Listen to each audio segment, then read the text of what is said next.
बहुत शुक्रिया जनाब स्पीकर। बिस्मिल्लाहिर्रहमानिर्रहीम।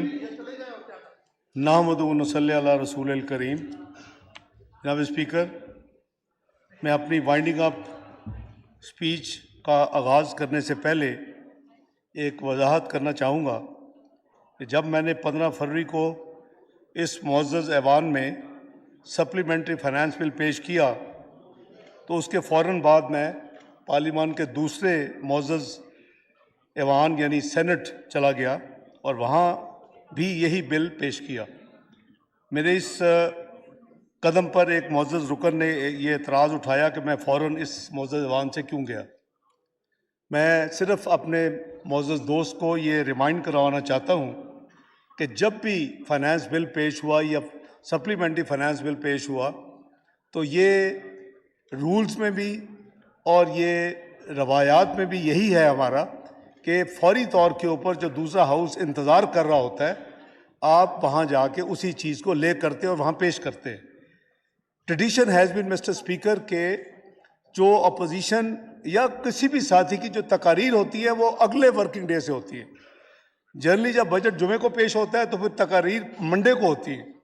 अगर इस दफ़ा कोई गैप ना भी होता, आपने मसलन जुमेरात की छुट्टी थी, तकारीर जुमे से होनी, तो मैं सिर्फ मैं चाहता हूँ कि मैं अपनी पोजीशन क्लैरिफाई कर दूँ कि वो मैं एक पार्लिमानी रवायत के मुताबिक अपनी ड्यूटी को अंजाम देते हुए, क्योंकि वो भी आपका साथी ऐवान है और मैं वैसे भी उसका मेंबर भी हूँ, ना भी अगर हूँ इस हाउस का भी, तो मेरा ये फ़र्ज़ है कि जो ट्रेडिशन और रूल्स के मुताबिक फौरी यहाँ जो मैं पेश करने के बाद वहाँ हाज़िर हूँ और वो पेश करूँ। तो ये मैं एक आपके तवज्जुह से जनाब स्पीकर रिकॉर्ड में रखना चाहता हूँ। ये मैं जो मैंने अर्ज़ किया कि ये अमल मेरा बिल्कुल आइन, पार्लिमानी तरीक़ाकार और बुनियादी जमहूरी रवायात के ऐन मुताबिक था। जनाब स्पीकर, मैं अरकान कौमी असम्बली और सैनेट का बेहद मशकूर हूँ कि उन्होंने ज़िमनी मालियाती तजावीज़ बराए माली साल 2022-2023 पर बहस में भरपूर हिस्सा लिया और हमें अपनी तजावीज़ से नवाजा।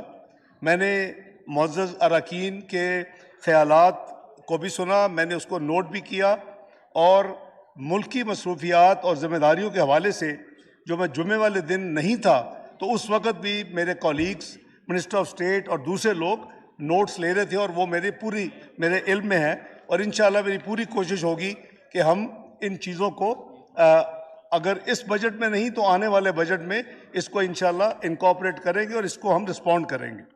जनाब स्पीकर, मैं इसके अलावा ये अर्ज़ करना चाहता हूँ कि जो इजाफी इक़दामात की जो ज़रूरत क्यों पेश आई, अभी मुअज़्ज़ज़ अरकान ने दोनों साइड से ख़ुसूसन मेरे दाएं जानिब उन्होंने इन जो टैक्सेस हैं उसके ऊपर ऑब्वियसली हर किसी का दिल नहीं करता, ये इस हुकूमत का दिल भी नहीं करता, मेरा भी दिल नहीं करता।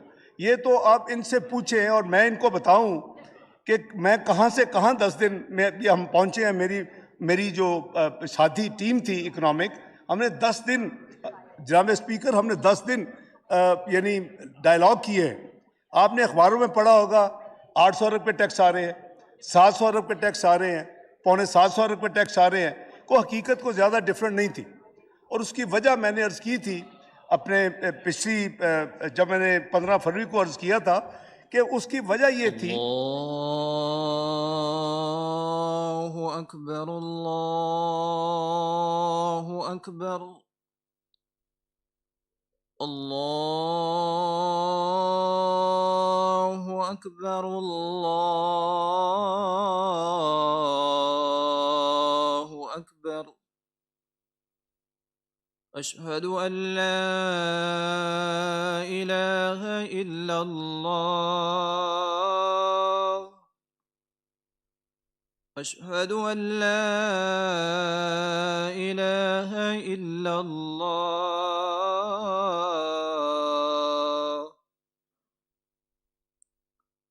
अशहदु अन्न मुहम्मदर रसूलुल्लाह,